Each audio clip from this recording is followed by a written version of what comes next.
Halloween is truly one of the greatest times of the year without a single doubt in my mind. A day where you get to dress up as anything imaginable without getting judged, going up to random strangers' houses and begging and pleading for some good candy.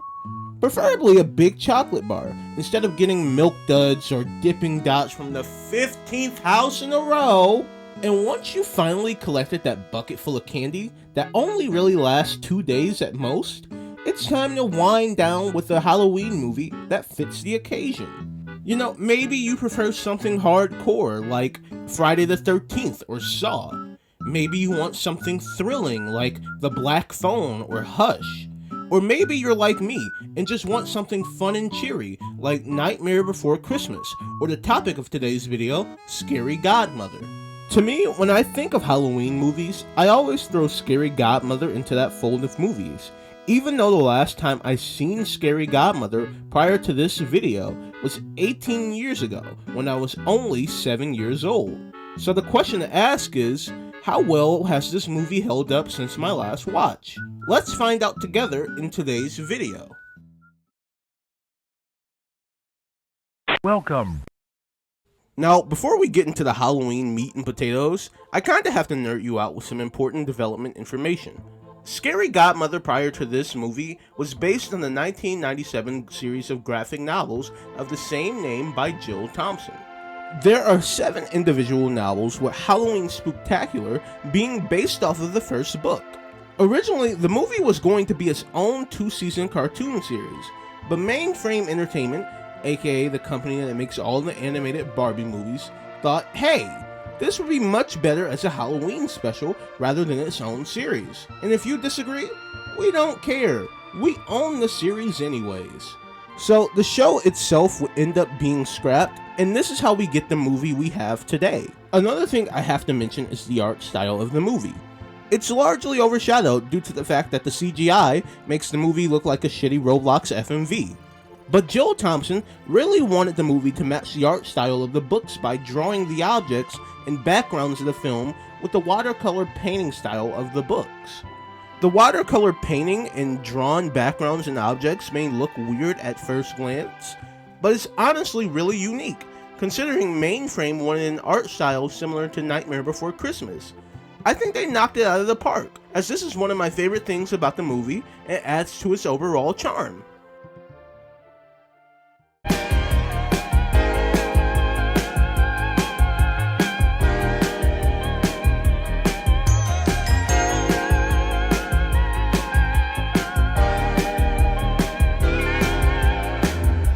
The movie starts with some random kids meeting up at a graveyard.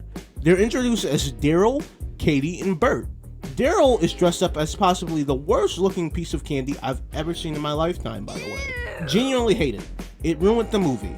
We then meet Jimmy, a kid dressed up as the devil and is the king of the creatures of the night, and his cousin Hannah, who's dressed up as a fairy princess. The movie from this point forward is focused on Hannah and her fear of monsters, which is explained during the mini flashback that Hannah, Jimmy, Daryl, and Katie reenact. After this, Jimmy comes up with a really evil plan. The plan is to lead Hannah into this abandoned scary house and make her scared enough to where she wants to go home so that the 4 of them can get double the candy. Which, I mean, the reasoning is kind of smart. I mean, more candy, right? But that doesn't mean it's right, per se. So Jimmy and his douchebag friend's plan ends up working, and they hold the handle of the door and laugh at Hannah as she struggles to leave and ends up crying. Jimmy and his friends are really horrible people, and I've read about dictators, I watched serial killer documentaries, and even watched prank tubers. But this takes the cake, and it really makes me sad. As Hannah is crying, we are then introduced to Scary Godmother.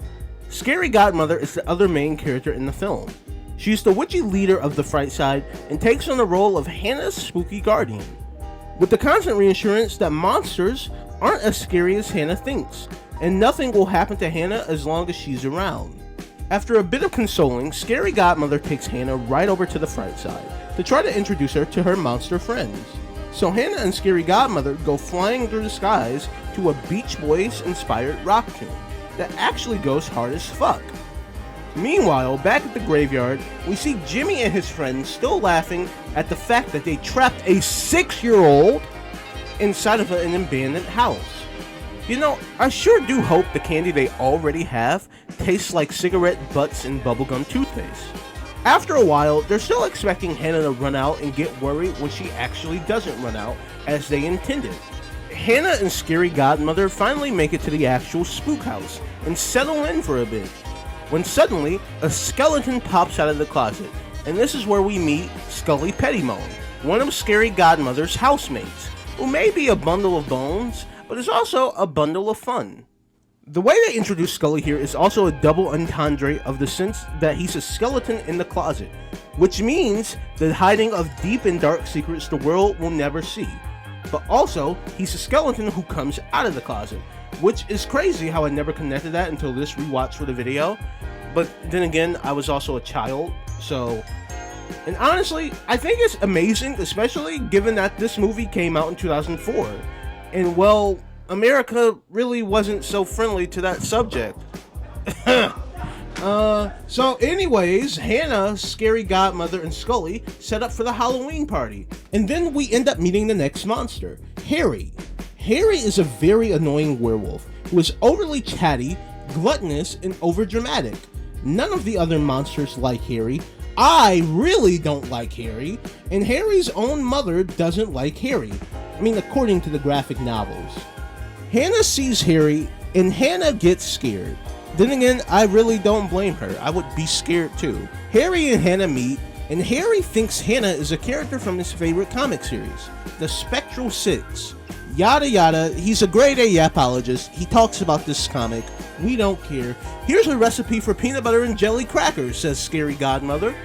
Then we end up meeting the vampire family, which consists of Count Max, Countess Ruby, and Orson.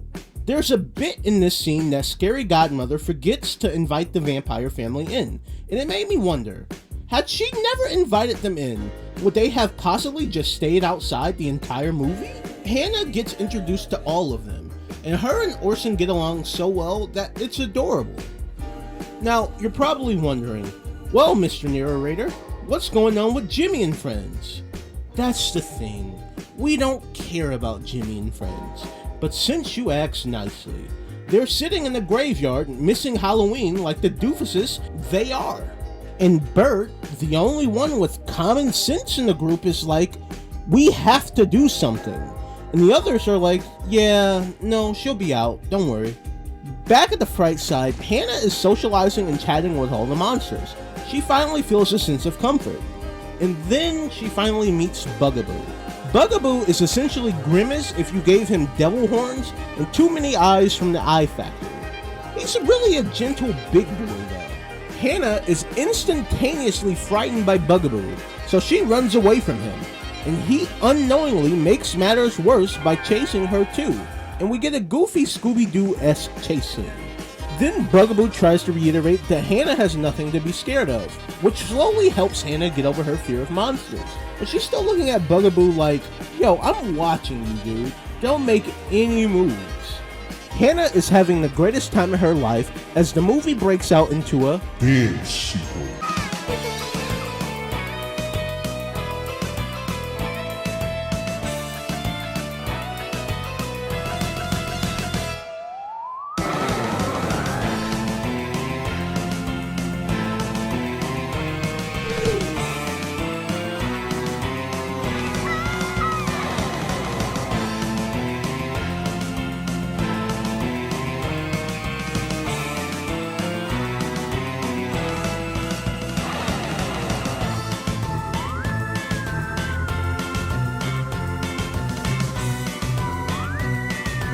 Seriously, this soundtrack fucking slaps. And this dance sequence absolutely rules. Meanwhile, on the other side, Jimmy and his friends officially miss Halloween. Hooray! And they're upset about it. We do not care. They're like, well, we really need to go get Hannah now. Even though Bert literally said the same thing the last time this was brought up. I genuinely have no clue how Bert isn't the leader of the group. But then again, they all did rock, paper, scissors for it, and Bert lost, so... That's depressing. This is the worst part of the movie. I'm genuinely sad. You know, as a Bert stan, I really wanted him to be the leader, but it just didn't happen. Maybe next movie. I don't know. Meanwhile, on the Fright side, this fat bastard ate everything. So now, essentially, the party is in jeopardy because Harry ate everything. So they decide to order pizza, and pizza saves the day, like it usually does in real life. Hannah and Bugaboo really get excited over a pizza with nothing but cheese and olives. However, this really disgusting crime against pizza really reassures Hannah that Bugaboo isn't going to eat her, and she overcomes her fear of monsters off the worst slice of pizza. So Hannah has to get back home because she thinks Jimmy is worried sick. Spoiler alert, he's not. And Bugaboo is like, I know that ain't who I think that is. Hannah reveals that her and Jimmy are related. And Bugaboo reveals that he scares Jimmy every Thursday night. Why Thursday? I don't know. So the monsters end up coming up with a plan to scare Jimmy and the other kids. Jimmy and friends all go inside the house and they see Orson. And they're just like, oh, that's a regular kid. And Orson is like, nuh-uh, I'm gonna tell my parents. And then the vampires come out and give the kids a fright. And then one by one, the monsters come out and chase the kids around, scaring them like crazy. Well, with the exception of Harry, who nearly ruins the entire thing. This is when Hannah comes out of nowhere with a flashlight in hand and slays all the monsters to save the day. Scary Godmother then gives Hannah a key to use at any door to visit the Fright side anytime she pleases, which perfectly sets up the second movie, but also leaves you feeling warm with the ending of this movie. Nostalgia is a well-oiled time machine that takes you back to an exact feeling instead of the time period itself. The biggest question left is how well did this movie age from my first initial watch to my most recent watch? Personally, I think Scary Godmother aged like a day-old slice of Little Caesars pizza. Not as good as it was when it was fresh, but definitely good for what it is. The movie has a huge personality that you end up falling in love with, along with the nostalgia that hits you during your rewatch. There are some things I love that I understood this time compared to my last watch in 2005, such as Count Max's jokes, which are jokes I definitely wouldn't have gotten no matter how many times I rewatched the movie. The Mrs. Lincoln joke has to be my favorite joke in the entire movie. So other than that, Mrs. Lincoln, how did you enjoy the show? Another thing I wouldn't have gotten is the fact that Harry is wearing a sheep patterned shirt. So he's literally a wolf in sheep's clothing, which is kinda clever, honestly. The storyline, while pretty cheesy, is actually really awesome. You know, as a kid, it basically showed that, yeah, monsters aren't scary, so don't be scared of them. However, as an incredibly smart and sexy adult, I realized this movie is saying you can face your fears and still overcome them, and it's a nice message hidden in a 20-year-old children's TV special. This rewatch of Scary Godmother left me with nothing more than the comforting feeling I felt as a kid, hogging the living room TV, watching other Halloween movies and specials. And yeah, there are some things that stink. Most notably, the animation, which looks like a Killer Bean deleted scene. But you hardly ever notice the animation because of how well it blends in with the 2D art style. The only other gripe I have is some character personalities, such as Harry being a Redditor before Reddit was invented, and Jimmy coming off as more so stupid and annoying than evil. But none of that killed the overall watch for me exactly. So overall, I say the movie aged well for what it is. A goofy, dorky Halloween movie that fit in well with that era of cartoons. Is Scary Godmother on the same level of iconic as Nightmare Before Christmas or Coraline? No, absolutely not. However, is it iconic in its own right? It definitely is. Scary Godmother is definitely one of those movies that you have to bring up when having a discourse of Halloween movies that you need to watch with a group of friends. Is the movie exactly timeless? In my opinion, I think it is, if you're just watching for the nostalgia factor of it all anyways. Another thing is that this movie does not show up on any streaming platforms outside of YouTube. I had to search an hour before I found the full movie on YouTube. So if you have the time to watch, definitely go and give it a watch. The link will most likely be in the description anyways. Other than that, that's gonna do it for this video. I'm sorry if this video doesn't hit too well, but I can't do a movie retrospective to save my life. I'm only learning though, so I'll definitely get better with time. However, until next time, take care of yourselves, stay hydrated, and I'll see you in the next video. Sayonara. Goodbye.